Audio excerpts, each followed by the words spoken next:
Good morning. For those of you who don't know, my name is Maya Karen. I run a fashion blog called Classically Kept. It does feature luxury, contemporary, and how to style, and now natural hair care. So if you are into any of those things, please consider subscribing to my channel. Click the notification bell. That way you will never miss a video. So today we are going to do a hair talk. It has been such a long time since we have done one. I looked it up and I think the last one was in May. So this is episode 16. If you are new here, welcome. If you have been following this series, welcome back. I will link the entire series down below, but I like to keep these very casual, very comfortable wherever you are watching, just kind of get into the video. These are typically very casual, get your charcuterie board, gather your girlfriends so we can have this kind of a discussion.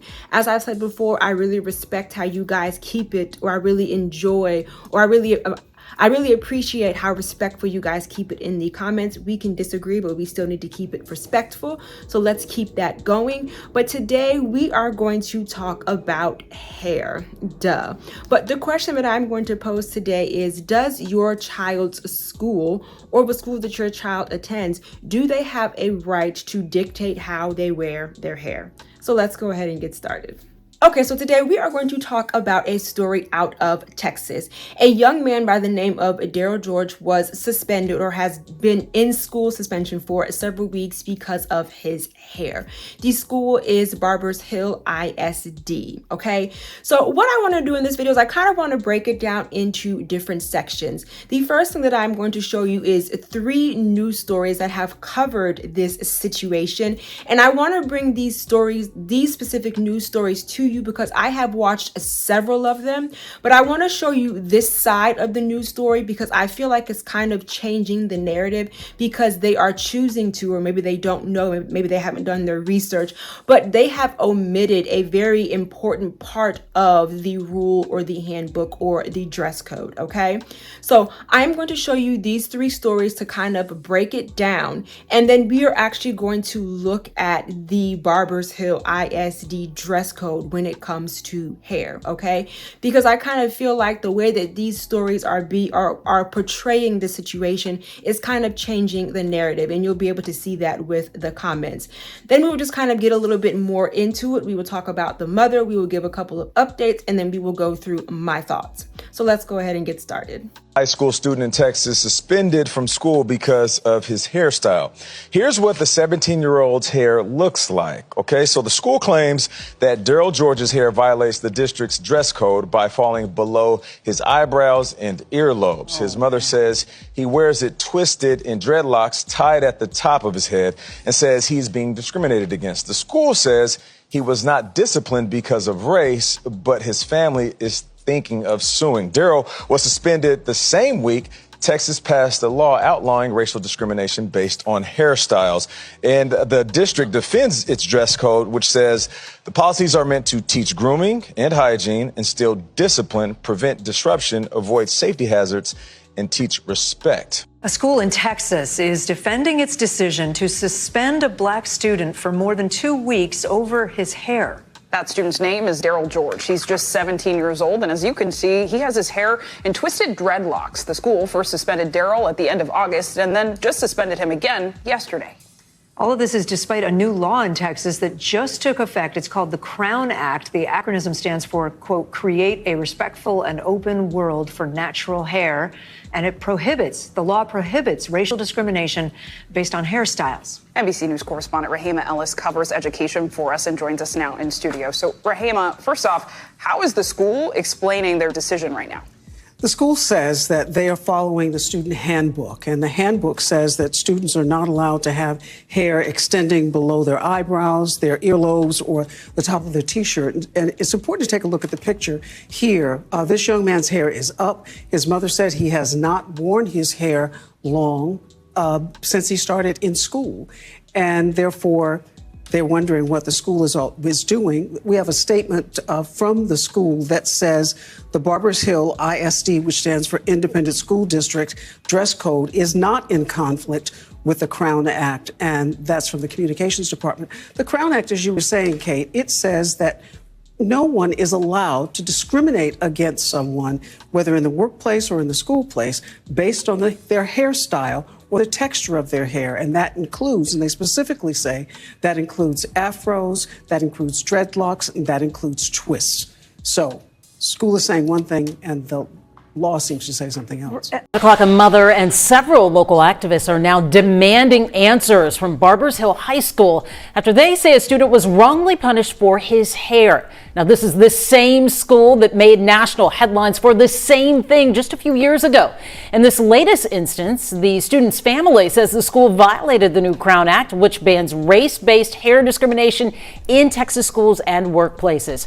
Our Sherman Chow is following this story. She joins us now here in the studio. Sherman. Yeah, Mia, the Crown Act says that school district dress codes cannot discriminate against protective hairstyles, including braids and locks, which are historically associated with race. So take a look. This is 17-year-old Darryl, a junior at Barbers Hill High School. His mom says the school put him in-school suspension, or ISS, for weeks because his hair, when unpinned, is longer than his eyebrows. She provided these images of what appear to be disciplinary records reflecting that, and disruptive behavior like using profanity during ISS. Activists say punishing black hair breeds white supremacy and that Darryl should not be suspended. As long as the hair is not below the lobes, below the eyelids, hiding the eyes, on the nape of the neck, at the collar, he's fine. And it doesn't matter if he twists his locks up. You may remember the Crown Act was born here in 2020 at Barbers Hill when former student DeAndre Arnold was suspended for his hair. This year, the bipartisan Crown Act was overwhelmingly passed into law.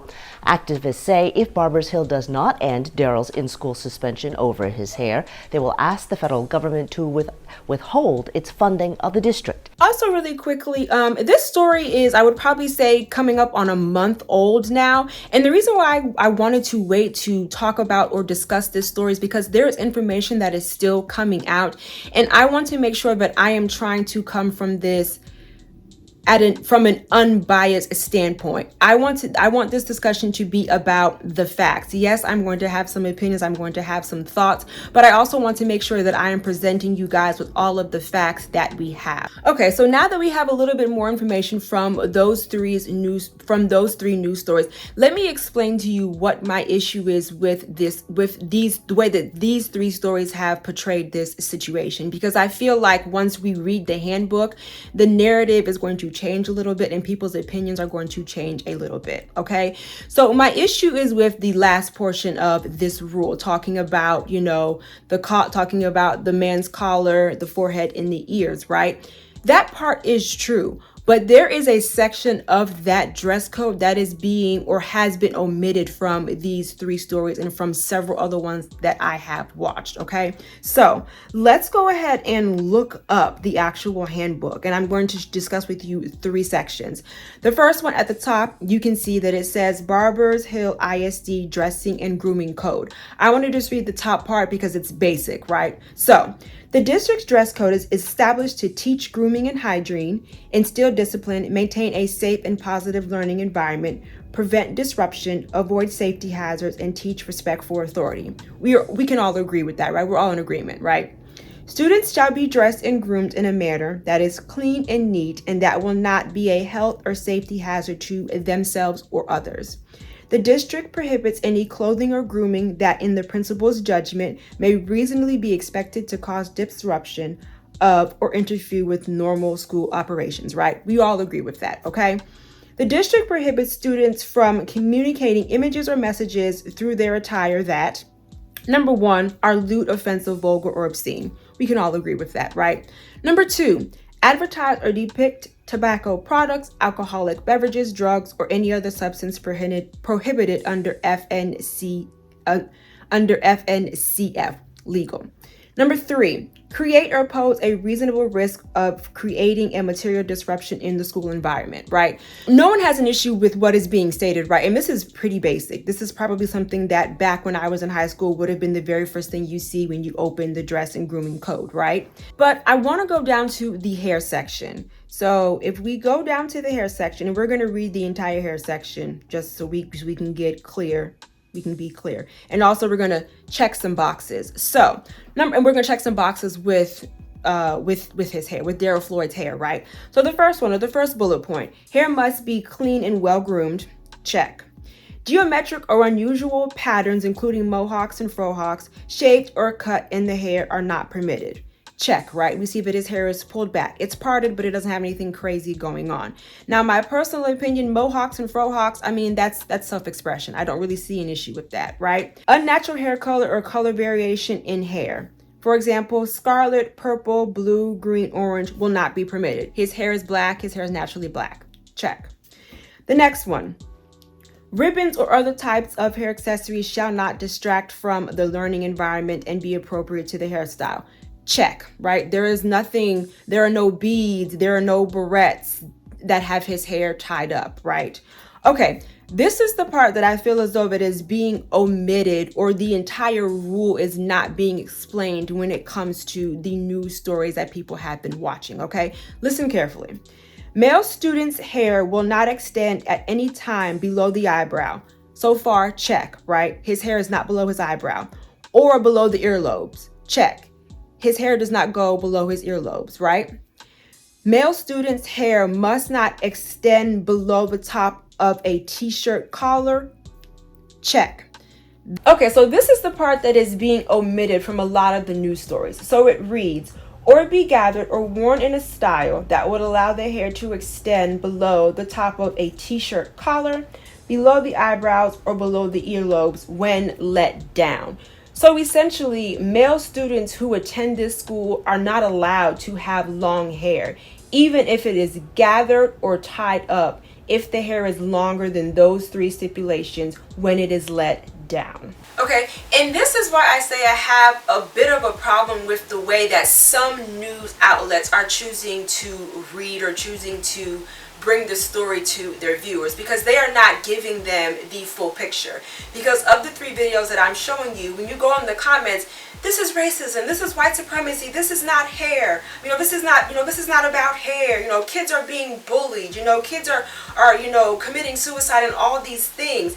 If that is how the story is going to be portrayed, they need to make sure that somebody in their news station did the research and actually looked at the handbook and read the full rule. That is not the full rule. So of course under those videos it's going to be, this is not fair, this is white supremacy, this is racism, let the kid wear what he wants to wear, let him express himself. But there are some news outlets who are giving or reading the whole rule when it comes to the news, when it comes to the news story that they are giving. And you will, still see some of the comments, it's still racism, it's still white supremacy. But there are people in those comments who are talking about, well, the rules are the rules. Did she know this? Is he going to cut his hair? Is he still going to attend this school? If she and her son had a problem with the rules, they should have gone to a different school. Those comments differ vastly, but they differ because you have not given, or the first 3 segments that I showed you, they have not given the full story. So I just want to make sure, as I said, that when we're looking at the story, that we're looking at it with all of the information that we have. And we can see with us reading the handbook that a lot of the news outlets or a lot of the news stories that are portraying this story are not giving the full account of the handbook. Okay, so let's also read the discipline section. So, violations. In grades 9 through 12, students who come to school in a violation of the dress and grooming code will be assigned to in-school suspension. We did see that happened. In addition, parents may be asked to bring appropriate attire to school to assist in correcting the violation. Any student taken home by parents for a change of clothes without nurse or principal approval will have an unexcused absence for any missed class time. So we see that did happen, right? They did follow the code. The other thing that I do want to point out, which we're going to get into a little bit when some of the questions that I have arise, right? It's interpretation of appropriateness. It says, campus administrators shall be authorized to appraise a student's attire to determine its conformance with the dress code. Administrators and teachers shall be responsible for the enforcement of dress code. Okay? Remember that when we start getting into a couple of points that I want to make and a couple of questions that I have. Okay, so a couple other things that I do want to point out, because as I said, I want to make sure that I'm giving all of the information that has been available. There are a couple of things that I do want to point out as far as Barbers Hill is concerned. Okay, so The first day of school for Barbers Hill ISD was August 16th of 2023. All right. The mother is claiming that the very first time that he was suspended or that he was put in suspension or in school suspension was August 31st. And now we have an update. He was also put in school suspension on September 19th of 2023. So one of the questions that I have is the first day of school was August 16th, correct? He was first notified or placed in school suspension on August 31st. That means that it took 2 weeks and a day for some type of school personnel, whether that be a teacher, whether that be a vice principal, principal, administrator, to say something to him and then take action. So my question for that would be, why did it take so long? Okay. I'm assuming that, let's say open house night or open school night or back to school night, right? I'm assuming that might be when a student or a parent gets wind of the actual handbook or the dress code. If so, if he was sent home with it and they didn't fully read it, the blame is going to be placed on the parent, right? Your child is not within the dress code, but at the same time though, who is actually reading the dress code handbook? Who is actually enforcing it? So that's the first thing. If indeed that someone did say something to him, why did it take 2 weeks and a day for someone to say something to him? Okay, that's a couple things I just wanted to point out. When school started and when he was actually notified or when he was actually put in school suspension. Okay. Now, there are two things that I do want to say that the mother is claiming. The first thing that the mother is claiming is that she actually sat down with school personnel, with that personnel and her son, and asked about his hair and asked whether or not it was okay. Now, when she says school personnel, we don't know if that was a teacher, a counselor, an administrator, vice president, or the actual principal. She is claiming that she was told that her child's hair is okay. She's new to the area and she wanted to make sure. The other thing that the mother is claiming is that every single day that her child has gone to school is that his hair has been tied up, right? So it has not touched or combed below his eyebrows. It does not touch the top of his shirt collar, and it does not go below his earlobes, okay? That is what the mother is claiming. Okay, so a couple of questions that I have, and I have already asked two. So the first one, like I said, the mother claims that she met with school personnel and she was told the hair was fine, right? Why is he just being suspended now? Or why is he being suspended 2 weeks and a day after, right? Like I said, she is claiming that every single time that he has been on the school's campus that his hair has been up and tied, right? The next question is, if indeed this was a violation, like I said before, why is he just now being reprimanded or suspended, right? We've already talked about this. The next question, are there any other male students who have been suspended or reprimanded for a hair dress code violation? And when I say other male students, I'm clearly talking about other races, whether that be, Indian, Hispanic, Asian, or white, right? Is there a child of another race that has been reprimanded or that has been suspended because they violated or their hair violates the dress code? Maybe yes, and maybe no. Maybe the parents fixed it and they just didn't make a big stink about it, right? It's a little bit different for, let's say, a Caucasian kid to kind of like cut a couple of inches off as opposed to a young black man who has dreads and having to shave them all the way off or having to cut them to a length that is appropriate for the dress code or that does not violate the dress code, right? So that would be my third question. Have there been any other instances where a child of another race has been reprimanded or suspended for the exact same dress violation, right? Dress code violation, right? Number 4. Was he being suspended for something else and then they just chose to tack this on? In one of the videos, you can hear when they talk about when he was in school suspension that I guess there was like some behavioral issues or he was like cussing or he was being disrespectful to one of the teachers that was in, I think they call it ISS or just in school suspension, right? In school suspension, ISS. Okay. But was he is there more to the story? Is he simply being reprimanded or suspended because of his hair, or is there something else going on? And at this point in time, the family is suing, so I'm pretty sure that we will be able to find that out during discovery or through discovery, right? Okay, the 5th question that I have, And this again is talking about the interpretation of the appropriateness, right? So the question that I have is, when we're talking about the interpretation of appropriateness, right? It talks about how administrators and teachers are going to be the ones to determine whether or not a student is in violation of the dress code. And basically, I guess my question is, or my observation or my thought is that, not saying that the teacher has a bias, but this person might have a different look or outlook on what is appropriate, what is professional, what is hygiene, what is clean, what is, just people have different ways of looking at things. And again, I'm not trying to make it a race thing, but you might have someone who is not used to seeing that hairstyle. And we have seen through pictures of the news media that his hair is very neatly tied back. One teacher might not think that that is professional. One teacher might not think that that is neat, right? Another teacher could care less. So I think the interpretation of appropriateness needs to be more streamlined. You could have one teacher that might see him on Monday and could care less about how his hair looks, because to them, that particular teacher, it falls in line with the dress code. On Wednesday, he might see another teacher and they say, well, no, that's in violation. Who's to say which teacher is correct, right? Because in the handbook, it talks about appropriateness at the discretion of school administrators and teachers, okay? So I just kind of want to point that out. That is a very subjective rule. That could be a very subjective interpretation because, like I said, on Monday, he could see one teacher who thinks it's fine. On Wednesday, he could see another teacher who doesn't agree with that and thinks that he is in violation of the dress code.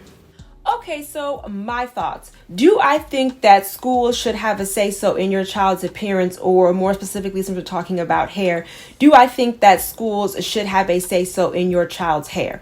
No, I do not. However, I think that there are exceptions, right? So the first thing that I do want to say is that I went high school, 2004, 2005, 2006, 2007, right? Back then, they're probably referring to them as emu kids now, but back then when I was in high school, we had goth kids from every race, right? I remember the dyed black hair. I remember the shaved heads. I remember the spiked hair. I remember the black makeup, right? I remember a whole bunch of white kids and black kids experimenting with different color hair, blue, black, brown, orange, yellow, purple, pink, right? All of that was allowed. However, I will say this. In high school, so I would probably say this is maybe like junior and senior years, so 2006, 2007. I did have a friend who had braids and he wanted to play basketball. This particular coach for the basketball team required that the people that played, or the young men that played on this team, to have short haircuts. So my friend had to make a decision, right? Was he going to keep his braids and not play, or was he going to cut his hair and play, right? He decided that he wanted to play basketball, so he cut his hair and he was allowed to play on the basketball team, right? There might have been some parents, the hill that they want to die on and say, absolutely not, you are not going to dictate, what my child does with their hair, right? Here in 2023, with all of the different hairstyles that young men have gone through, all of the different hairstyles that Aiden has gone through, he has a low cut right now, but he is now growing it out. When you look at the basketball players, they have different hairstyles going on in the NBA. When you look at the NFL, they have a whole bunch of different hairstyles going on now. I don't particularly have a problem with young men growing their hair out, but it has to be neat. It has to be kept, and it cannot be smelly, right? I say all of that to say there is so much more going on with our young children. There is so much going on in schools that I think something as trivial as hair, and again, I understand that it is listed in the handbook, so some people are going to say, well, if she doesn't like it, she and her child need to go somewhere else. Fine.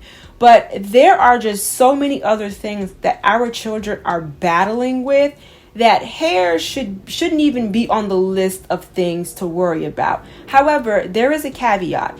If your child is continuously, coming to school and their hair, might be smelly, might have an odor, to the point that kids are making fun of or talking about it or disrupting class, then yes, I do think that needs to be addressed, right? Because we all know kids, we all know teenagers, once they get wind of something, they're going to take it and they're going to run with it, right?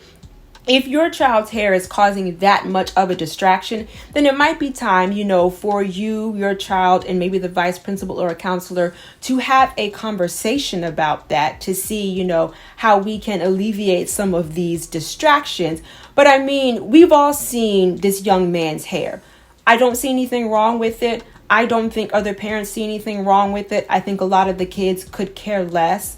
I think this is just a school that has very, very, very strict policies, because I did read a little bit more of the grooming section of it. And I mean, these kids are not allowed to do a lot of things. We already saw the faux hawks. They're not allowed to dye their hair. Young men are not allowed to wear earrings. Of course, they do have religious exemptions for head coverings, but young men are also not allowed to have, they're supposed to be clean shaven. They can't have beards. Their sideburns can't come below their ears. So they do have a lot of restrictions. Some parents might appreciate that. Some parents might find that to be a little intrusive. Okay, so let's move on to some updates and a couple of things to note. So back in 2020, this same school, Barber ISD, had a similar situation with a young man by the name of DeAndre Arnold. However, it looks like in this situation, he just was wearing his dreads down. He didn't even have them up. But basically, or pulled back. But basically, he was wearing his dreads down, and he was told that he was going to have in-school suspension, or he was going to be suspended if he did not cut his hair. So the situation with DeAndre Arnold actually brought across the Crown Act in Texas. That actual law was passed September 1st of 2023. I will link that down below, but it stands for Creating a Respectful and Open World for Natural Hair, right? So I think for a lot of people, this particular high school has now established a pattern, right? Okay, so the family is also looking to sue. At this point, they're looking to sue the school, which is Barber Hill High School ISD. They're also looking to sue the governor of Texas, and they are also looking to sue the attorney general. I think suing the school is probably the direction that most people would go, or where most people would start. The attorney general and the governor, I think that is, I'm not going to say overkill or too much. I guess they just really want to get their point across, right? So the family is looking to sue, and they have retained an attorney. The other thing that I want to point out is a statement by the superintendent, Greg Poole. So his statement, and of course I will put it up, but his statement when asked about the situation was, when you are asked to conform and give up something for the betterment of the whole, there is a psychological benefit. Take that as you will, but when you are asked to conform, to give up something for the betterment of the whole, as I stated in the beginning of this video, or a little bit earlier on in this video, the betterment of the whole, it seems as though the only people that really care about this young man's hair is whoever brought the situation to his attention and put him in in-school suspension. We know he doesn't care. We know his mother doesn't care. And we know more than likely other parents don't care, depending on how they interpret, the policy or the rule in which he's in violation of. And we know that more importantly, the kids don't care. And I really don't see anything like this, or the way that his hair has been a distraction in school. I mean, like I said before, unless he is coming to school with his hair unkempt and it has some type of odor where it is now causing a distraction, I don't really see how there is a betterment of whole and there's a psychological benefit. This statement is his statement. We're going to leave that there. But the other thing that I do want to point out is his mother is claiming that the governor and the attorney general are in violation of the Crown Act. Their argument is that the Crown Act is talking about discrimination against hairstyles and not hair length. That is definitely something that the attorney is going to have to interpret and see how they can spin that. But that is their argument. Basically, they are saying that the hairstyle is not being discriminated against. It's the length. Okay. So let's start a conversation in the comments. Let's talk about how we feel about this situation. I know there are going to be some people who are going to scream racism. I know there are going to be some people who are on the fence. And I know there are going to be some people that are going to say it's the rule. Change the hair and go back to school, or don't change the hair and go to another school, right? So let's just start the conversation in the comments. Please remember that we can disagree, but let's keep it respectful. I just want to remind you that here on YouTube, I do upload videos every Wednesday and Sunday, and right here or right here, I'll put my Instagram handle. Thank you so much for hanging out with me, you guys. Bye. We always have it coming.